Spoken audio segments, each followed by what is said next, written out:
if the Soviet Union won the Cold War? Well, by this we mean the USSR survived the competition against the United States and the USA fell to communism. Pretty much like our scenario, except instead of the USSR falling, it's the USA. This scenario and outcome would make the 1990s and 21st century completely different than our own, in many ways more than most of us would think. First, if we want to explore what if the Soviet Union won the Cold War, we have to look into not just what caused the USSR to collapse, but what caused the USA to be stable while their counterpart collapsed. Well, we'll have to look into what just caused the USSR to fall, which was a lot of things, and I mean a lot of things. One was the failed war in Afghanistan, where the USSR invaded in support of the communist Afghan government, but were severely defeated by the insurgents supported by the USA, a lot of who eventually became the Taliban. Second was the increasing freedom of the media, which backfired on the communist government when word came out about the many lies and conspiracies which the government had. There were a lot of problems the USSR had, and not enough for us to mention in this 7 to 8 minute video, but what the true problem was the failing of the Soviet economy.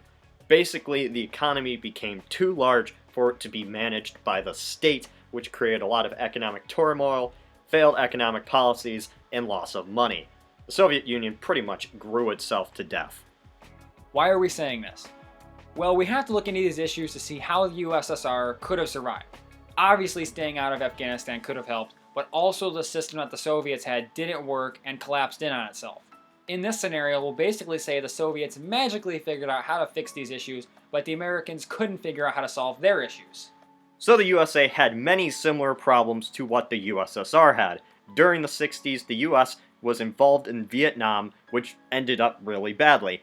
Watergate and the Pentagon Papers only grew distrust in the American government, and the difference in generations only caused a massive rift in the future of the country. The problems in the 70s only got worse with the Iranian hostage crisis, and the increasing failed US foreign policy and the oil crisis. Maybe if these problems got only worse for the US, perhaps the seeds of the revolution would be planted by the late 70s. With this, the fear of the communists becomes less intense as the Cold War begins to die down.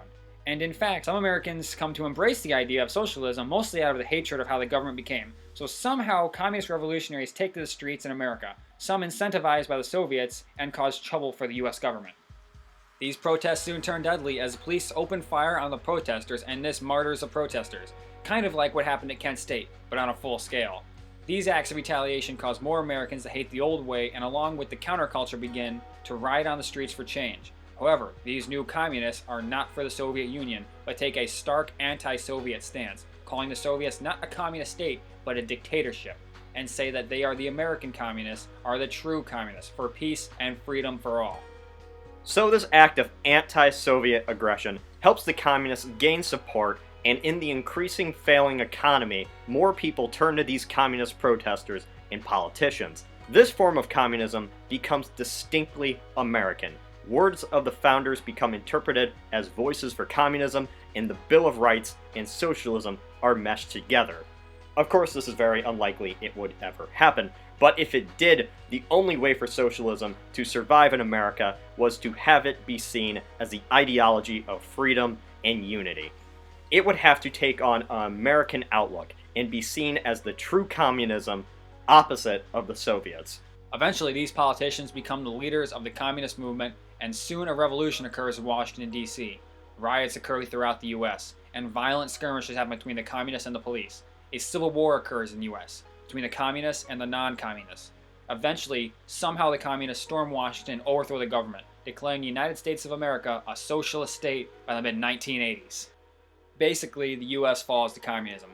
I would not want it to, but if it would have happened, it would have happened in this way.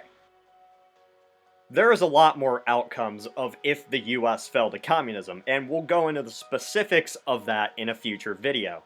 This video was more of a narrative, and we can go into the facts of this communist-dominated world in another video. Thank you everyone for the support you have given us. We only got this far because of you guys, and our content has improved because of your support. We are gracious for that. And as always, like us on Facebook, subscribe if you have not done so. This is Tyler. And this is Cody from the Alternate History Hub. We're out.